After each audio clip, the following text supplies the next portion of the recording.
تو یہ فرمائیے گا کہ وہاں یہ کیوں بگڑی ہوئی تھی جبکہ ان کے پاس جسم بھی نہیں تھا؟ یہاں تو چلو چھین جھپٹ مار دھاڑ قتل و غارت اس لیے جاری ہے کہ جسم کے تقاضے ہیں، کوئی لوگ اس جسم کی سہولت کے لیے زیادہ سے زیادہ چیزوں پر قبضہ کرنا چاہتے ہیں وغیرہ وغیرہ۔ جی بہت شکریہ محترمہ عرشی ملک صاحبہ، یہ بڑا ہی اچھا سوال ہے۔ جس طرح سے ہماری ظاہری جسم کی ایک فارم ہے، ایک اس کی حالت ہے، ایک اس کی ٹھوس شکل ہے، اسی طرح سے ہماری روح کی بھی ایک انتہائی ٹھوس فارم ہے جو کہ اس ظاہری جسم سے کئی گنا زیادہ مضبوط، زیادہ پیور اور زیادہ خالص ہے۔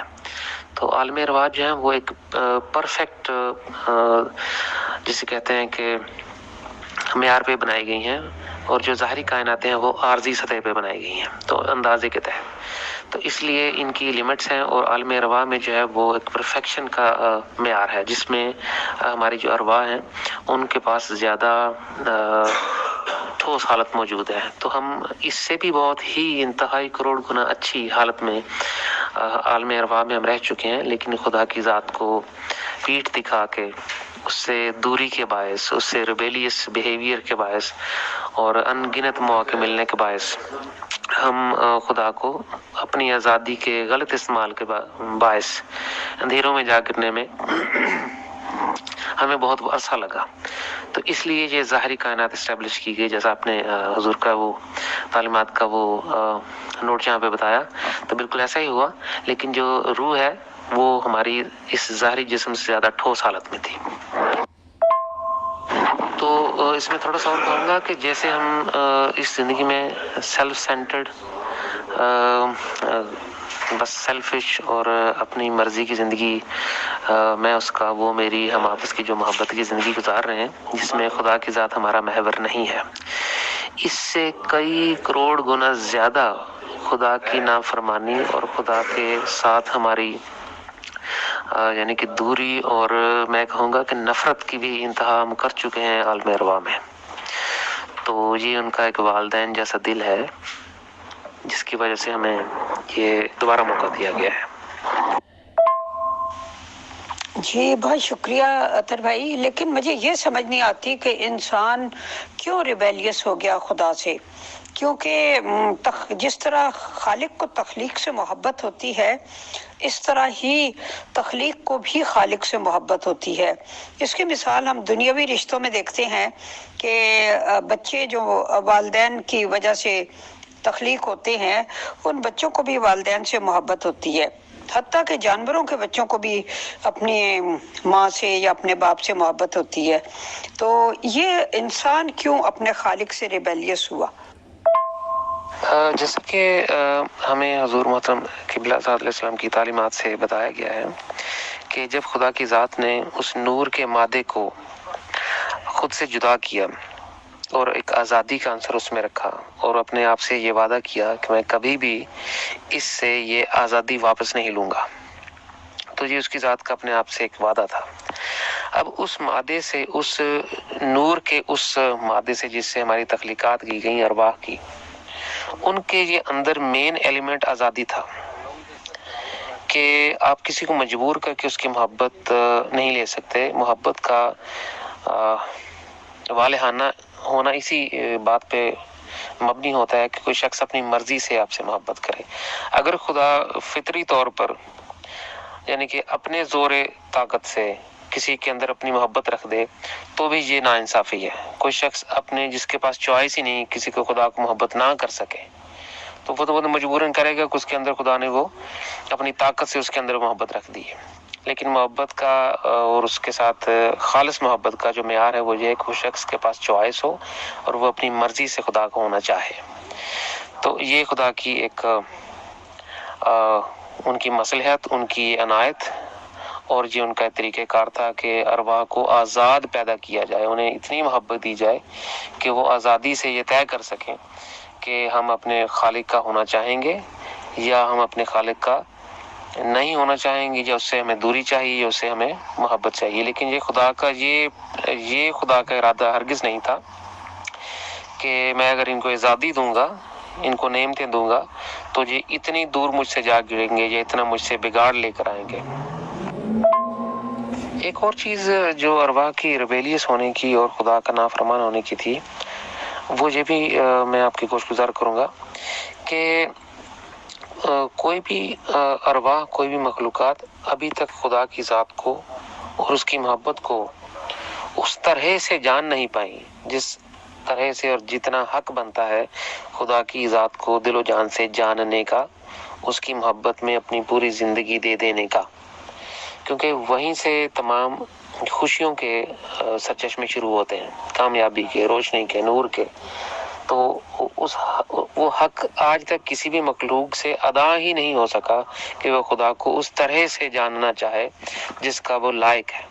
تو اگر یہ کمی مخلوقات میں ہمارے اندر نہ رہتی ارواح میں، تو گو ہمیں ابلیس نے یا ارواح نے، جو فرشتوں نے یا دوسری ارواح نے ہمیں گائیڈنس دی، اس کے باوجود ہمارے اندر یہ کمی تھی کہ ہم خدا کو پوری دل و جان سے اس کو جاننا، اس کو پیار کرنا، اس کا ہونا نہیں چاہتے تھے، کیونکہ ہم خوشیوں کی طرف مائل تھے، اپنے سیلف سینٹرڈ لائف کی طرف مائل تھے، اپنی مرضی کی چاہتوں کو، اپنی مرضی کی تمناؤں کو، اپنی خود غرضیوں کو، اپنے بینیفٹس کو سامنے رکھ کے تو ہم زندگی بسر کرنا چاہتے تھے۔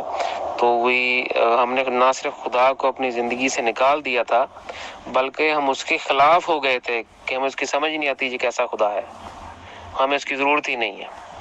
تو یہ میٹر ہوا تھا ہمارے ساتھ۔ جی بہت شکریہ اطہر بھائی، لیکن آپ کے جو آپ نے جوابات دیے ہیں نا، اسی میں سے کچھ اور سوال پیدا ہو گئے ہیں جن کو میں ایک ایک کر کے آپ کے سامنے رکھتی ہوں۔ پہلی بات تو آپ نے یہ کہا کہ کوئی مخلوق خدا کو جان ہی نہیں پائی، تو ظاہر ہے خدا اتنا طے در طے حجابات میں ہے کہ اس کو جاننا مشکل تھا۔ اور دوسری بات یہ کہ جتنا خدا تعالیٰ کسی انسان کو چاہتا ہے کہ وہ اسے جانے، انسان اتنا ہی جان سکتا ہے۔ اب جیسے زاہد خان صاحب فرماتے ہیں کہ وہ بچپن سے ہی جب وہ 6-7 سال کے تھے تو انہیں اس طرح کے روحانی ایکسپیرینسز ہوئے اور انہیں اس طرح لے جایا گیا اور انہیں پتہ نہیں کون کون سے آسمانوں کی سیر کرائی گئی اور خدا کے نور دکھائے گئے وغیرہ وغیرہ۔ تو اب ظاہر ہے کہ ہر 5-7 سال کے بچے کو تو یہ ایکسپیرینسز نہیں ہوتے،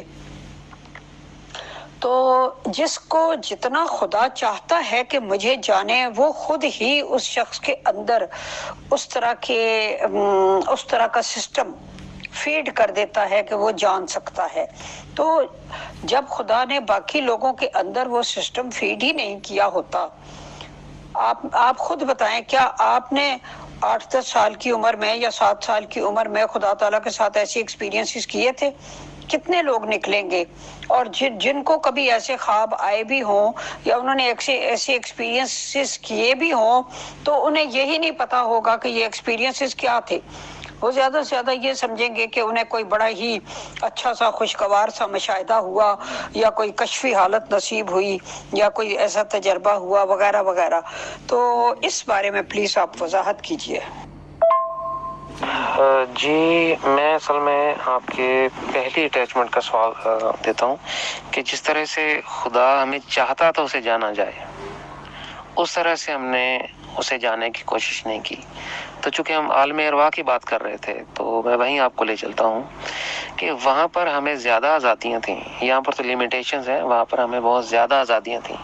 تو ہم اور بھی اچھے طریقے سے خدا کی ذات کو ان طریقوں سے جن میں ہم تو محدودیت محسوس کرتے ہیں، اس سے بھی کئی کروڑ گنا زیادہ آزادیوں اور رہنمائی کے ساتھ ہم خدا کو وہاں پر جان سکتے تھے، لیکن ہماری ہٹ درمی اور خدا کے ساتھ اس دوری کے باعث ہم نہیں جان سکے۔ جہاں تک تعلق ہے، جیسے آپ نے زاہد خان صاحب کی مثال دی کہ کسی کو بچپن میں شاہدات ہوں یا جیسے زاہد خان صاحب کو چن لیا گیا، تو اس میں آپ کو اگلے میسج میں جواب دیتا ہوں کہ اس میں جو پاسبلٹیز ہیں وہ ہر شخص کے ساتھ کیسے ایکول ہیں۔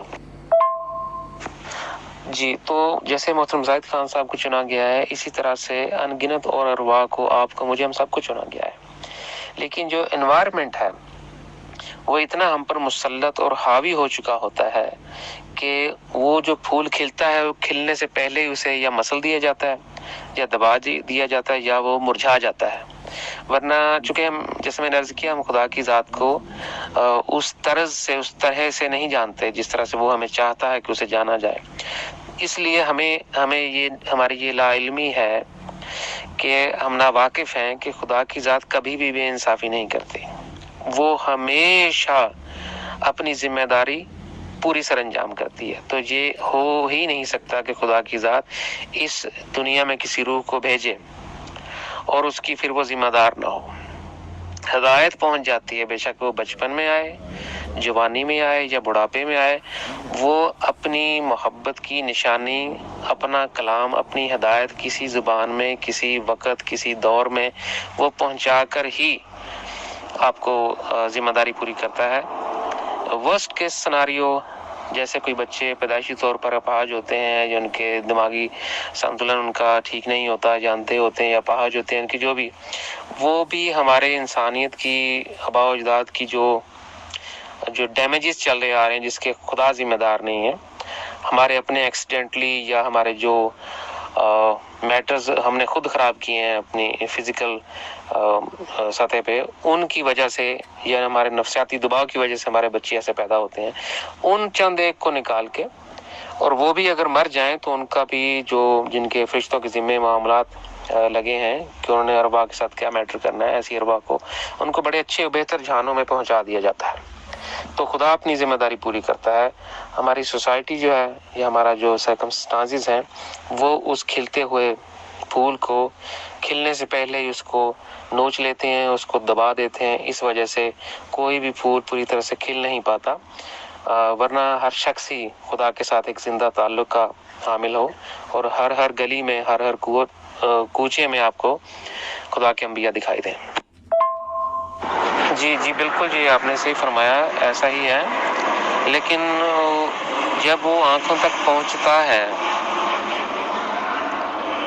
اس کے ہماری آنکھوں تک پہنچنے سے پہلے ہماری آنکھیں اسے دل میں اس طرح سے ٹٹولیں، اس طرح سے اپنے دل کے دریچے پہ دستک دیں کہ خدا کی ذات اس محبت سے، اس الفت سے ہمارے جتنے بھی پردے ہیں وہ ایک ایک کر کے سارے اٹھا دے جو ہماری طرف سے حائل ہیں. لیکن اس کے لیے یہ بھی بتایا گیا ہے کہ ہم نے دستک کیسے دینی ہے. The one who knocks the door will be open for him. یہ بھی لکھا ہے جی بائبل میں.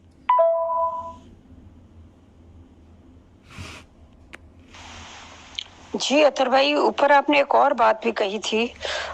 جب میں نے کہا کہ جسم تو ایک ٹھوس شکل میں ہے، تو روحیں جو تھیں جن کے پاس جب مادی جسم بھی نہیں تھا وہ وہاں کیوں بگڑ گئی؟ تو آپ نے اوپر کہا کہ روح کی بھی ایک ٹھوس صورت ہوتی ہے. تو اس میں یہ پوچھنا چاہتی ہوں کہ جو ٹھوس چیز ہوتی ہے اس میں تو چینج آنے کی گنجائش ہی بہت کم ہوتی ہے. جس طرح ہمارا انسانی بدن جو ہے اس دنیا میں وہ ہم ایک ٹھوس مادی وجود کی صورت رکھتے ہیں، تو جس طرح ہم اپنے ٹھوس انسانی وجود میں کوئی چینج نہیں کر سکتے. اب کسی کا قد کتنا ہے وہ اپنا کھینچ کے لمبا نہیں کر سکتا قد کو، کسی کی آنکھوں کا رنگ نیلا ہے تو وہ اس کو بلیک نہیں کر سکتا، کسی کے میرا مطلب اسی طرح جو بھی جسمانی خلقت ہے انسان کی، انسان اس میں چینج نہیں لا سکتا ہوتا. وہ اپنی سکن کا کلر چینج نہیں کر سکتا، وہ اپنے باقی نقوش چہرے کے چینج نہیں کر سکتا، بے شمار چیزیں. تو ٹھوس چیز کے ساتھ تو سب سے بڑا مسئلہ یہ ہوتا ہے کہ ٹھوس چیز جو ہوتی ہے وہ چینج نہیں ہو سکتی ہوتی، لیکن لطیف چیز جو ہوتی ہے اس میں چینج کی گنجائش ہوتی ہے. جیسے خیالات ہیں وہ لطیف چیز ہے، اس میں چینج آ سکتی ہے. ہماری کسی چیز کے بارے میں انڈرسٹینڈنگ ہے، نو ہاؤ ہے، وہ لطیف چیز ہے، اس میں چینج آ سکتی ہے. تو پھر آپ نے یہ کیوں کہا کہ روح جو ہے وہ جسم سے بھی زیادہ ایک ٹھوس وجود رکھتی تھی؟ جی محترمہ جنگ صاحبہ، ہمارے وہ ممبران جو کہ اپنے جسم سے آلریڈی باہر آ کے تو سفر کر چکے ہیں، ان پہ یہ اگر عنایت ہو چکے ہیں تو وہ اس بات کو یا دوسرے کسی اور مسلک سے یا کسی روحانی سے اس سے کوئی تعلق رکھتا ہے شخص اور اس کے ساتھ یہ مشاہدہ ہوا ہے تو وہ میری بات کو بڑی اچھی طرح سے سمجھے گا. ہماری جو روح کا ٹھوس ہونا ہے وہ اس شخص کے لیے زیادہ انڈرسٹینڈیبل ہے جس کی روح کا اس نے مشاہدہ کر لیا ہو. تو اس سے پہلے میں ایک مثال دے سکتا ہوں کہ ہمارا جسم جو ہے اس کی ایک محدودیات ہیں، اسی طرح روح کی بھی بہت زیادہ محدودیات ہیں اگر اس میں نور الہی نہ ہو۔ تو جیسے ہی روح کے اندر خدا کی ذات کا نور آتا ہے تو اس کی فارم، اس کا کاسمیٹک وہ چینج ہوتا ہے۔ اس کی خدا کی ذات نے ایک فاؤنڈیشن ایسی رکھی ہے کہ وہ یہاں پر ہم جوان ہو گئے، اس کے بعد پھر بوڑھے ہو گئے تو مر گئے۔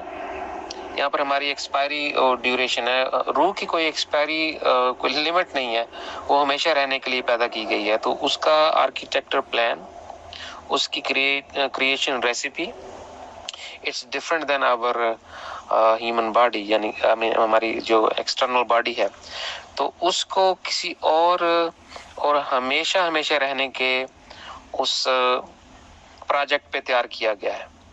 اس کا ٹھوس ہونا اس طرح سے ہے کہ اگر آپ اس کی میں پنجابی کی مثال دوں گا کہ ہم اپنے آپ کو کسی بندے کا، اچھا میں میسج تھوڑا لمبا ہو گیا، یہ پنجابی کی مثال میں اگلے میسج میں تو روح کی جو فارم ہے اس کی فاؤنڈیشن اور ہے، اس کے اندر یہ لطیف حالتیں جو ہیں وہ ہم یہاں سے ٹرانسفر کر لیتے ہیں اس ظاہری زندگی میں رہ کے، جو ہم نے اختیار کی ہوتی ہیں یا جو ہم نے ڈیولپ کی ہوتی ہیں۔ تو اس روح کے اندر اتنی کوالٹیز ہیں، اس روح کے اندر جیسے ایک راکٹ ہے، وہ بہت ہی تیز سپیڈ سے سفر کر سکتا ہے، اس میں صرف آپ نے وہ میٹیریل، وہ ریسیپی، وہ اپنی ایندھن رکھنا ہے۔ تو وہ جو ایندھن ہے وہ خدا کی ذات کا وہ نور ہے جو خدا نے ہماری روحوں کے لیے پیدا کیا ہے، ان روحوں کے اندر رکھ دیتا ہے خدا، جن کی خدا کے ساتھ محبت اور مطابقت آ جاتی ہے۔ تو جسم کی ریکوائرمنٹ اور اس کی ضرورت اور تھی، ارواح کو کسی اور مقصد کے لیے پیدا کیا گیا تھا۔ تو ہم اپنے جسم کو اور اس کے اوپر پہنے ہوئے لباس کو ہم ایک جیسا نہیں سمجھ سکتے۔ لباس تو ایک لباس ہے، وہ بھی ٹھوس ہے، لیکن اس کے اندر جب ہم اس کو پہن لیتے ہیں تو ہم بھی ٹھوس ہیں، بلکہ اس لباس سے زیادہ ٹھوس ہیں جو ہم نے پہن رکھا ہے۔ تو body is like a suit and our spirit is like a person who is living inside human suit. چلیں، بہت شکریہ۔ میں اس بات کو بعد میں دوبارہ بھی سن کے سمجھنے کی کوشش کروں گی۔ فی الحال میں اگلا سوال آپ کے سامنے پیش کرتی ہوں۔ آپ نے اوپر کہا کہ جس طرح خدا چاہتا تھا کہ اسے جانا جائے، اس طرح ہم انسان اسے جان نہیں پائے، اور یہ اس لیے ہوا کہ انسان کی ہٹ درمی کے باعث ہوا کہ انسان خدا کو جان نہیں پایا اور خدا کا نہیں ہو سکا۔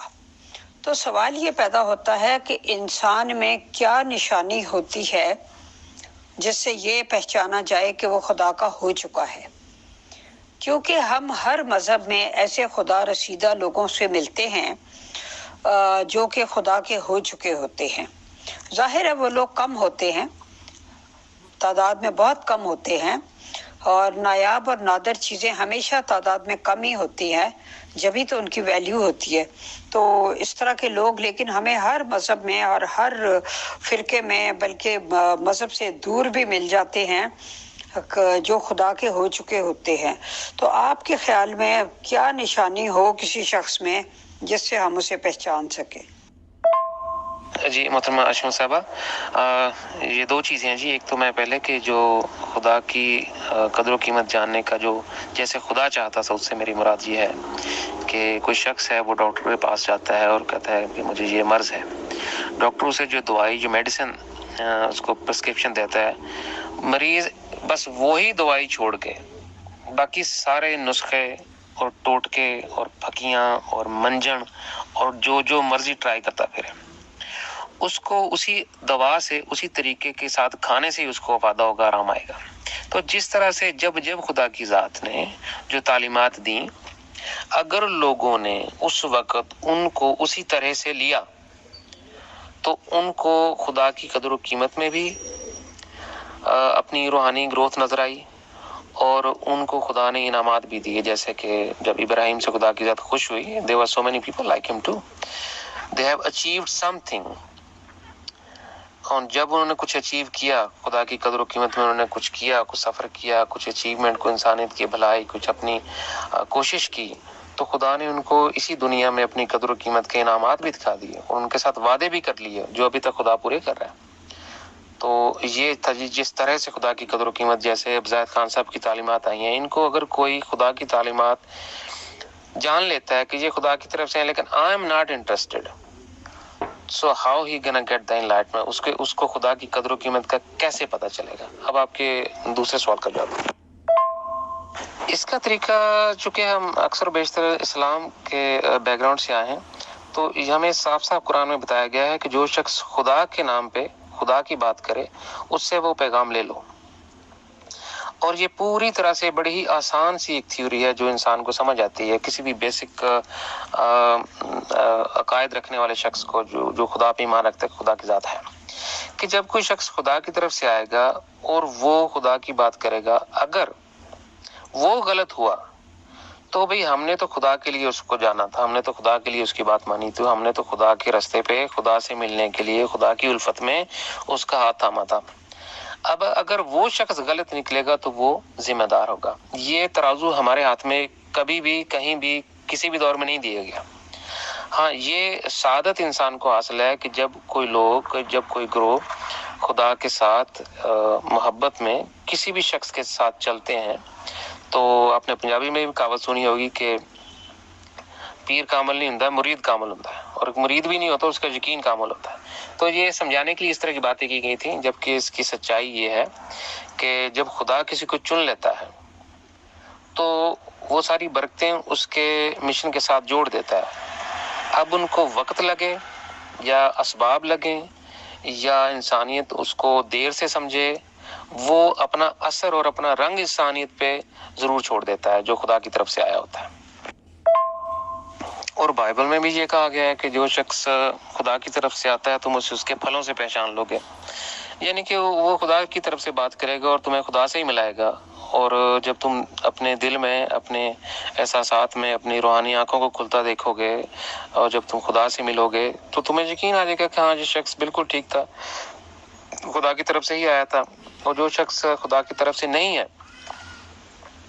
اس کے بارے میں بھی بائبل کہتی ہے کہ جو بیج خدا کے ہاتھ سے خدا نے خود بویا ہوتا ہے اسی کو پھل لگتا ہے. یعنی کہ اب عیسی علیہ السلام کو دیکھ لیں، ان کے دور میں کئی اور مسیح تھے، ان میں سے کسی کا نام بھی ہمیں نہیں یاد ہے. اب پوری دنیا اس وقت عیسیٰ کرتی ہے، تو آخر کوئی بات ہوگی جو خدا کی طرف سے آتا ہے. خیر لیٹر آن ہر کسی سے مسٹیکس ہوئیں. اس راہ بے کسی میں سبھی نے اپنے ہاتھ بھی اپنے سر بھی پتنی کیا اپنا زندگیاں داؤ پہ لگا دی، تو مسٹیکس بھی ہوئیں اور خدا نے معاف بھی کر دیا. لیکن جو خدا کے ہاتھ سے بیج دھرتی پہ لگا دیتی ہے خدا کی ذات، اسی کو پھل لگتا ہے، تو اس کا پتہ چل جاتا ہے یہ شخص خدا کی طرف سے ہے یا نہیں. جیسے حضور اکثر فرماتے ہیں، وہ شاہین والا اور اس کسان والا وہ قصہ بیان فرماتے ہیں کہ جب وہ کوئی کسان کے ہاتھ ایک شاہین کا بچہ لگا، کوئی طوفان کی وجہ سے کوئی گھونسلہ ٹوٹ گیا جو کیسے بھی، اس کو اپنے گھر پہ لے آیا جہاں پہ اس کے مرغی خانہ تھا اور وہ پہاڑی کے اوپر رہتا تھا. تو وہ چھوٹا سا شاہین کا بچہ اس مرغی خانے میں ہی اس نے پرورش پائی. وہ بڑا سارا ہو گیا، اتنا بڑا سارا ہو گیا کہ وہ کھانا پینا، وہ اس میں ساری کی ساری مرغیوں کی عادات آ گئی. تو ایک دن اس نے دیکھا کہ آسمان سے ایک شاہین گزرا ہے، اس نے بڑی زوردار آواز دی ہے. اب سارے جو مرغیاں تھے، چوزے تھے، وہ اسی اپنی معمول کی زندگی میں بزی تھے، دانا دن کا کھا رہے تھے جو ان کی جو معاملات فکریں تھیں. یہ اکیلا تھا جس نے غور کیا کہ یہ آواز میں نے سنی ہے، شاید اس کو میں جانتا ہوں. اس نے دھیان کیا اور اس کے آواز کے پیچھے وہ بھاگا. اب وہ اتنی تیزی سے اس کے پیچھے بھاگا کہ وہ پہاڑی سے گرا، اور گرتے ہی اس نے پر کھولے. اس کو نہیں یہ شعور تھا کہ میرے پاس اڑنے کے لیے پر ہیں، اسے لگا کہ میں اب گر رہا ہوں، اس کو ڈر آیا. لیکن اس نے تھوڑی دیر بعد دیکھا کہ اس کے پر کھل گئے اور وہ گر نہیں رہا، وہ اڑ رہا ہے. تو پھر اس نے پیچھے مڑ کے دیکھا، جب وہ بہت بلندی پر پہنچ گیا، ایک اونچی پہاڑی ٹیلے پر پہنچا، وہاں پہ اس نے دیکھا کہ میں نے ساری زندگی دنیا کی فکروں میں مرغی خانے میں گزار دی. تو یہی جو مثال ہے وہ ہماری زندگیوں پر بھی پوری طرح سے نمایاں ہوتی ہے کہ ہم اس دنیا کی فکروں میں، ان مذاہب کی دانے دنکے میں اور عقائد کے ان دباؤ میں ہم گزار دیتے ہیں. لیکن ہمیں تو خدا کی ذات نے ایک شاہین، ایک خدا کا بیٹا بیٹی اس نے ہمیں جان کر بنا کر پیدا کر کے یہ زندگی اور یہ جسم دیا تھا جو کہ انمول تحفہ ہے خدا کا، تو ہم نے جب اس آواز کو نہیں پہچانا اور اگنور کر دیا تو اس کے ذمہ دار ہم خود ہیں۔ خدا کی ذات نے ہمیں شاہین بنا کر ہی پیدا کیا تھا۔ جی اطہر بھائی، اب ہم اس مثال پہ ذرا غور کرتے ہیں۔ اس قسم کی جو مثالیں ہوتی ہیں، ہر ایک شخص اس کو اپنے اپنے مقاصد کے لیے استعمال کرتا ہے۔ ایک بندہ ہے، وہ مسلمان گھرانے میں پیدا ہوا، وہاں پلا بڑا، 50-60 سال اس کو گزر گئے، پھر اس کی کسی طرح ملاقات کسی احمدی دوست سے ہوئی یا مربی سے ہوئی، اس نے اس کو تبلیغ کی، اس نے بتایا کہ اس طرح مرزا صاحب جو ہیں وہ امام مہدی ہیں، مسیح موعود ہیں، وغیرہ وغیرہ۔ اس شخص نے سوچا کہ او ہو، میں نے تو ساری زندگی ایک مرغی خانے میں گزار دی۔ وہ مرزا صاحب پہ ایمان لے آیا، جماعت احمدیہ میں شامل ہو گیا۔ اس کو لگا کہ میں وہ شاہین کا بچہ تھا جس کے پر تھے، جو اڑ سکتا تھا، اور اب مجھے موقع ملا، اور خدا نے مطلب میرے اندر جو جبلت تھی شاہین کی، اور میں اس مرغی خانے سے نکل آیا۔ ایک آدمی احمدیوں میں سے نکلتا ہے، وہ اسلامی تعلیمات کا مطالعہ کرتا ہے، وہ احمدیت چھوڑ کے مسلمان ہو جاتا ہے، وہ کہتا ہے کہ او میرے اندر تو سچائی کی آواز موجود تھی، میں ایک شاہین تھا جس نے مرغی خانے میں زندگی بسر کر دی۔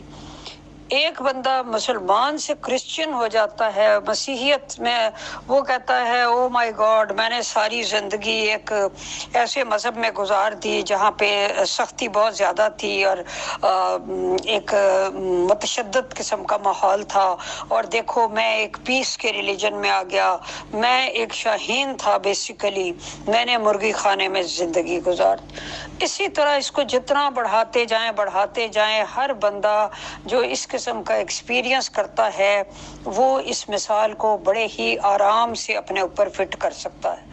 مثالوں کا مسئلہ یہ ہوتا ہے کہ اگر ایک گہری نظر سے دیکھا جائے تو جس کا جی چاہے وہ اس مثال کو کھینچ تان کے اپنے اوپر فٹ کر لیتا ہے۔ اب جو لوگ مختلف مذاہب سے نکل کے زاہد خان صاحب پہ ایمان لا رہے ہیں تو انہیں لگتا ہے کہ او ہو، ہم مذہبوں کے چنگل میں کس مرغی خانے میں ساری زندگی پھنسے رہے، ہم تو شاہین تھے، ہم تو اڑنے کے لیے پیدا ہوئے تھے، لہٰذا ہم ان سب مذاہب کو ایک طرف پھینک کر پرواز کی کوشش کرتے ہیں۔ اس بارے میں آپ کیا فرماتے ہیں؟ جی محترمہ اشفاق صاحبہ، بڑا ہی نزدیک سے آپ نے اس مثال کا جائزہ لیا اور سوال سامنے لے کے ہیں، بہت شکریہ آپ کا۔ سب سے پہلے تو دیکھیں، اس مثال پہ چونکہ سوال ہے تو میں اسی کی دوبارہ تھوڑی ڈیٹیل میں جاتا ہوں کہ اگر کوئی شخص کسی بھی فرقے مسلک سے نکل کے تو اپنی روحانی پرواز شروع کرتا ہے، then he can claim the same example which I have given، کہ وہ مرغی خانے سے نکل کے تو اب شاہین بن گیا ہے۔ ایک شخص مرغی خانے سے نکل کے دوسرے مرغی خانے میں آ جائے، how can he claim that he became an ego؟ تو اس کو اسی لیے مثالوں کو سمجھنا بہت ضروری ہے، ان کو اپلائی کرنا اتنا ضروری نہیں ہوتا۔ اس لیے ہم ہمارے کلچر میں، بلکہ میں یہ کہوں گا کہ مذاہب کے جتنے بھی اس دنیا میں کلچرز ہیں وہ سیلیبریٹ کرتے ہیں تعلیمات کو، ان کو سمجھتے یا ان کو اپناتے نہیں ہیں۔ تو ورنہ ایک مثال، ایک سانحہ، ایک ایگزامپل ہی کافی ہوتی ہے انسان کی زندگی بدلنے کے لیے۔ اور جیسے سوالات آپ کرتی ہیں تو آپ نے، خدا نے آپ کو ہنر دیا ہے، آپ کا ایک سوال جو آپ نے ابھی پوچھا ہے یہی کئی لوگوں کی زندگی بدل سکتا ہے۔ تو یہ اٹ ڈیپینڈس۔ اب اس کا دوسرا پہلو میں آپ کے ساتھ گوش گزار کرتا ہوں۔ جناب محترم زاہد خان صاحب کی تعلیمات اور مذاہب کی تعلیمات میں جو سب سے نمایاں فرق ہے کہ جتنے بھی آج تک مذاہب آئے ہیں وہ بلیو کرنے کو، ایمان لانے کو کہتے ہیں۔ اچھا میرا پہلے یہ ایمان تھا، اب میرا یہ ایمان ہے، اچھا اب میرا یہ ایمان تھا، اب میرا یہ ایمان ہے۔ تو ایمان سے ایمان تک کی یہ جسے کہتے ہیں کہ مائگریشن ہوتی رہی ہے، جو ہو چکی ہے، جو ہو گئی ہے کسی کی تو ٹھیک ہے، لیکن ایمان سے آگے کا سفر جو ہے، یعنی کہ اپنی کھلی نگاہوں سے اپنی روح کی پرواز، اس کے اندر نوروں کا آ جانا، خدا کی ذات کے ساتھ آپ نے ایک محبت بھرا سفر کیا ہو، فرشتوں سے بات کی ہو، اپنے اینسسٹرز کے ساتھ آپ بیٹھے ہوں، ارواح کے ساتھ، فرشتوں کے ساتھ، بالا جنتوں کے ساتھ، اور خدا کے راز الہی آپ نے مزید سے مزید تر جانے ہو، خدا کے ذات آپ کو مستقبل میں سفر کرا رہی ہو. So that is a totally different claim. تو ہم جو مسیح ہوتا ہے اس کے کلیم، اس کی تعلیمات کو مذاہب کے ساتھ یا مذاہب کے اس مرغی خانے میں ہم تشبیہ نہیں دے پائیں گے.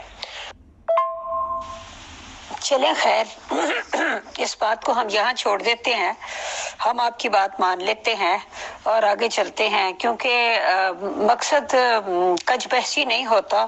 مقصد ایک حقیقت کو اپنے اپنے اینگل سے جس طرح انسان دیکھ رہا ہے اس طرح سننے والوں کے سامنے پیش کرنا ہوتا ہے. اب میں اگلے سوال کی طرف آتی. زاہد خان صاحب نے ایک کتاب سائنس اینڈ اسپرچویلٹی بھی لکھی ہے، تو میں یہ پوچھنا چاہتی ہوں کہ کیا روحانی تجربات کو کبھی وقت آئے گا کہ سائنسی تجربات کے ذریعے پروف کیا جا سکے؟ جیسے ایسی مجھے اتنا زیادہ نہیں پتا، maybe I am wrong, ایسی مشینیں ہیں، ایجاد ہو گئی ہیں جو اگر انسان کے سر کے ساتھ کچھ چیز لگا دی جائے تو، یا اس کے دل کے ساتھ، تو جب انسان جھوٹ بولتا ہے تو اس کے دل کی دھڑکن تیز ہو جاتی ہے اور وہ مشین جو ہے وہ کیپچر کر لیتی ہے کہ یہ انسان جھوٹ بول رہا ہے.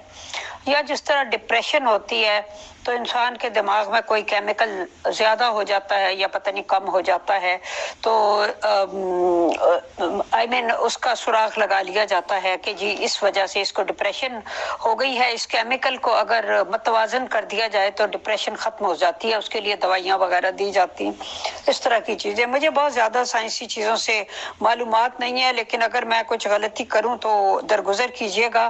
میرا مقصد یہ ہے اپنے سوال کی نوعیت کو آپ کو سمجھانا ہے کہ میں جاننا کیا چاہ رہی ہوں.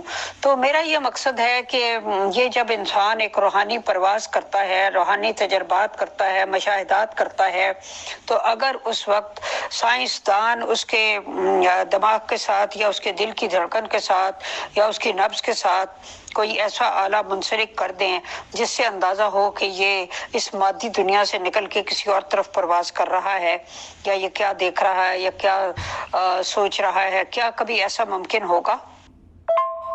جی محترمہ ارشمہ صاحبہ، بالکل آپ نے صحیح فرمایا. یہ بک میں نے بھی پڑھی ہے اور اس میں اور بہت سارے قیمتی جو راز الہی ہیں، اور وہ بھی انسانیت کو، ہم بزی ہیں ان کی ٹرانسلیشن کے لیے، ان قریب اردو زبان میں بھی آ جائے گی یہ کتاب. تو بالکل جی ایسے ہی ہوگا. انسانیت پہ اللہ تعالیٰ کی جنتوں کی اتنی عنایت ہوگی کہ پچھلے 6000 سال میں اتنی ترقی نہیں ہوئی سائنس کی جتنی کہ اگلے چند سالوں میں ہو جائے گی جیسی خدا کی بادشاہت کا زمانہ شروع ہوگا. اچھا جی، تو اب ہم زاہد خان صاحب کی مثال لے لیتے ہیں. سائنس اور ٹیکنالوجی تو سینسز اور سینسرز وہ آپریٹ کرتی ہیں، یعنی کہ سینسز کو ریسرچ کر کے اس کے بعد وہ سینسرز بناتے ہیں. ان سینسرز کے ساتھ وہ ان گرافس کو ریچ آؤٹ کرتے ہیں کہ ہاں اس سے یہ ثابت ہو رہا ہے، اس سے یہ، تو وہ ٹیکنالوجی ان کے پاس ہے، وہ کر لیتے ہیں. اور کافی گہرائی تک وہ اس چیز کو ایکوریسی تک لے آتے ہیں کہ ان کے جو انالیسز ہوتے ہیں وہ 100% وہی ہوتے ہیں جو ان کی ریسرچ ہوتی ہے اور جو ریئلٹی ہوتی ہے. لیکن جب خدا کی ذات کسی کی روحانی حصیں کھول دیتے ہیں اور اس شخص کا خدا سے ایک انتہائی عالمگیر ایک زندہ تعلق قائم ہو جاتا ہے، تو اس کی نگاہ جو ہے وہ بڑی آسانی سے دیکھ سکتی ہے کہ کوئی شخص جب بات کر رہا ہے تو اگر وہ جھوٹ بولے گا تو اس کے منہ سے ایک سیاہ رنگ کا دھواں نکلے گا، وہ دیکھ لے گا. بلکہ یہاں تک کہ اگر کوئی شخص سوچ رہا ہے اور وہ جو سوچ رہا ہے اس کی نگاہوں سے دیکھ کر وہ شخص یہ بھی جان لے گا کہ یہ سوچ کیا رہا ہے. اب میں آپ کو ایک اگلی سطح دکھاتا ہوں جس میں خدا کے ساتھ کاملیت کی بہت قریب تر منزل پہ انسان فائز ہو تو کیا ہوتا ہے. جیسے معتزہ خاص صاحب جب خدا کی محبت میں ایک وجدانی محبت کے کسی سفر میں ہوں اور کوئی ایسی گھڑی ہو ان کے دل کے اوپر کہ جب خدا کی ذات ان کے سامنے ہو اور خدا کی ذات اس لمحے میں کچھ چھپانا بھی چاہے تو وہ زاہد خان صاحب سے نہیں چھپا پائے گی. یعنی کہ یہ اتنی آگے تک انسان کو خدا کی ذات روحانیت کے ذریعے اور اپنی الفت کے ذریعے اختیارات اور اتنی روحانی گروتھ عطا فرما دیتی ہے. تو اسپرچول سائنس اور ہے جی، اور جو ہماری ظاہری سائنس ہے یہ اور ہے. ان کا ایک حد تک توازن ہے، اس کے بعد پھر جو ظاہری سائنس ہے اس کی لمٹس ہیں.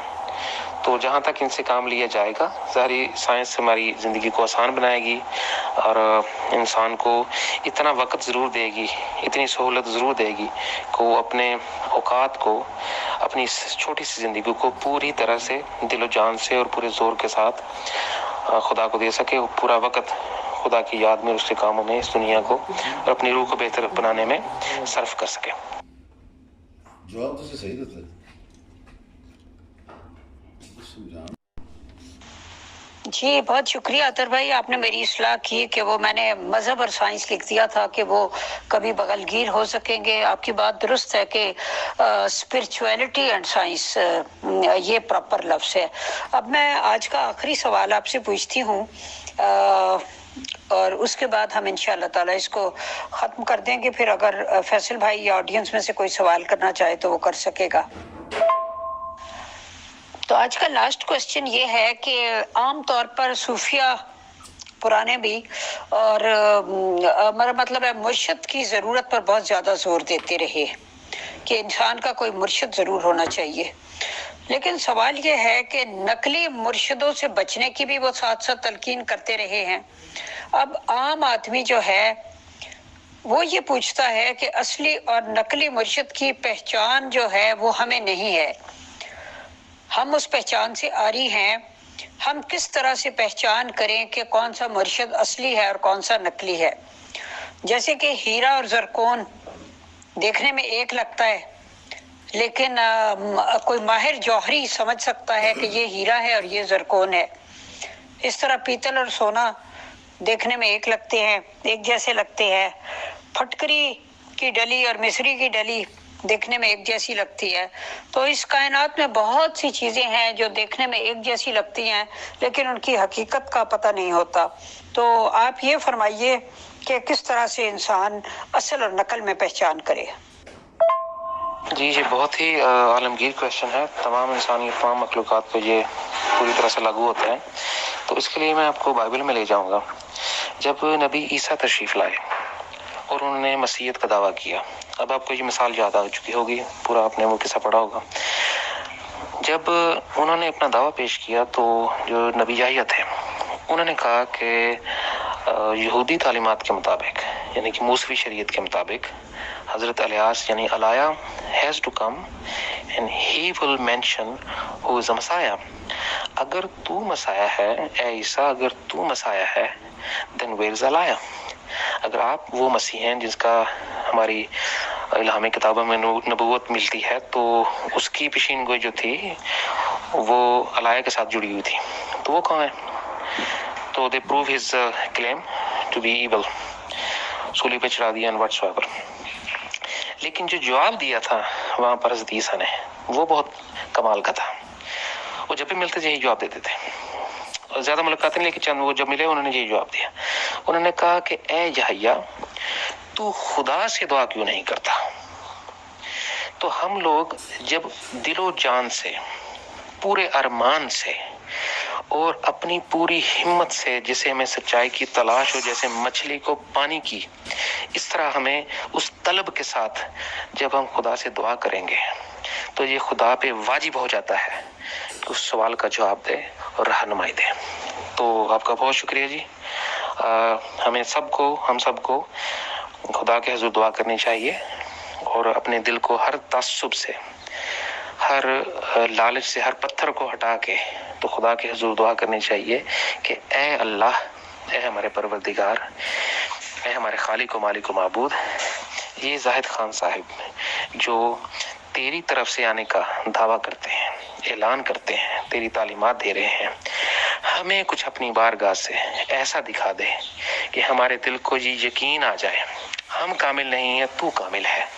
تو ہمیں ایک اور عنایت کر دے کہ ہمارے دل کو یہ تسلی ہو جائے، ہمیں کچھ دکھا دیا جائے کہ یہ تیری طرف سے ہے اور تو ہی یہ کر سکتا ہے. تو دل و جان سے جب یہ دعا مانگی جائے گی تو وہ سارے تعصب نکال کے تو پھر اس کا جواب ضرور ملے گا. خدا کے ذات پہ یہ واجب ہو جائے گا. آپ سب کا بہت شکریہ. بہت شکریہ عطر بھائی. یہ واقعی آپ نے بہت زبردست بات کی ہے کہ ظاہر ہے اللہ تعالیٰ نے ہی اگر بھیجا ہوتا ہے، جس کو بھی بھیجا ہوتا ہے تو اللہ تعالیٰ ہی بندوں کو بتا سکتا ہے اس کے بارے میں، اور اللہ تعالیٰ ہی بہترین رہنما ہے، اور اسی سے درست راستے کی اور جو بھی گائیڈنس ہے وہ اسی سے مانگنی چاہیے. تو آپ کا بہت بہت شکریہ، آپ نے اتنا ٹائم دیا اور بہت لطف آیا آپ سے بات کر کے. ہمیشہ ہی اچھا لگتا ہے جب بھی آپ سے بات کرنے کا موقع ملے، تو تھینک یو ویری مچ. اب یہاں پہ ایک اور مثال دوں گا. میں نے بھی دعا کی تھی، تو اب زاہد خان صاحب کی میں بات کر چکا تھا، لیکن جن جن لوگوں کے بارے میں کہا گیا تھا میں نے ان کے لیے دعا کی، اور ان کے لیے بھی مجھے دکھا دیا گیا، اور کئی راتیں جاگنا پڑا، کئی بار اپنے دل کو ٹٹولنا پڑا کہ مجھ میں کمی ہے، مجھ میں کمی ہے، مجھ میں کمی ہے. تو جواب ملا ہے، ہر بات کا جواب ملتا ہے. تو some time it takes time. تو جیسے میں نے جمبا صاحب کو پوچھا خدا کے حضور، کیونکہ میں یا آپ جو کوئی بھی کون ہوتا ہے کسی کو کہنے والا تو ہے نبی یا نہیں ہے، ہاں انلیس وہ خود ہی انکار کر دے. تو مجھے دکھایا گیا، ہمارے بہت سارے ممبران کو دکھایا گیا کہ عالم ارواح میں ان کی کیا حالت ہے، اور یہ طارق چوہان صاحب کی بھی، اور بھی یہ جو مفتی صاحب ہیں، اور بھی بہت سارے ممبران کا دکھایا گیا جو مسیحیت میں ہیں، اور جو سیلیبریٹیز ہیں اس وقت دنیا میں، ان کا دکھایا گیا. تو یہ دکھا دیا جاتا ہے اب جب آپ دستک دیتے ہیں دل و جان سے خدا کی بارگاہ میں، تو یہ اس پہ لازم ہے کہ اس کے لیے وہ دروازہ و رہنمائی کھول دی جائے. لیکن اب یہ جو ہم پہ ڈیپینڈ کرتا ہے کہ ہم اٹھ کے تو اپنے دل کو جھٹک دیں، اپنے دماغ کو، ارے یہ تو خواب تھا، اس کا کیا، یعنی کہ جو جاگتی آنکھ سے دیکھ رہے ہیں ان پہ تو ہمیں اعتبار نہیں ہے، اور جو ہمارے جو کہیں سے ہمیں بھولے بھٹکے خواب بھی آ جائے کوئی روحانیت کا، ہم اس کو بھی جھٹلا دیتے ہیں. تو یوسف کو، نبی یوسف علیہ السلام کو خواب ہی تھا نا جی، ستارے سجدہ کر رہے ہیں، یا جو ابراہیم کو بھی خواب ہی آیا تھا اپنے بیٹے پہ، لیکن اس کے پیچھے وہ ایک عزم ہوتا ہے، ایک چاہت ہوتی ہے، جس چاہت سے، جس یقین سے، کس پورے دل و جان سے ایک دستک ہوتی ہے جو خدا کی بارگاہ میں دی جاتی ہے. اس عزم کی وجہ سے پھر جو جواب ملتا ہے وہ انسان اپنے من میں اتار لیتا ہے. بہت شکریہ آپ کا. بہت بہت شکریہ، بہت جزاک اللہ محترم عطر علی بھائی and all dear group members of pure discussion group. انشاءاللہ سیم ٹائم ہم کل after lunch in Germany means 1 o'clock of Germany, Pakistan 5 p.m. and India 5:30 p.m. we will meet again.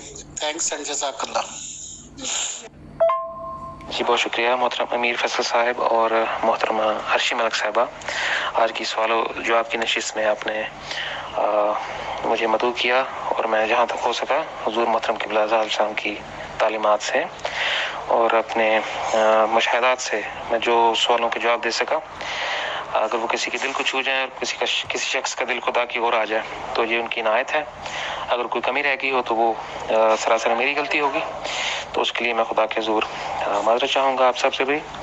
بس دعا گو رہے ہیں میرے لیے بھی. تو کل آپ کو اسی سوال و جواب کی نشست میں محترم قبلہ علیہ السلام کے ساتھ اسی پروگرام میں ملیں گے. اپنا خیال رکھیں جی. سب کو خدا حافظ.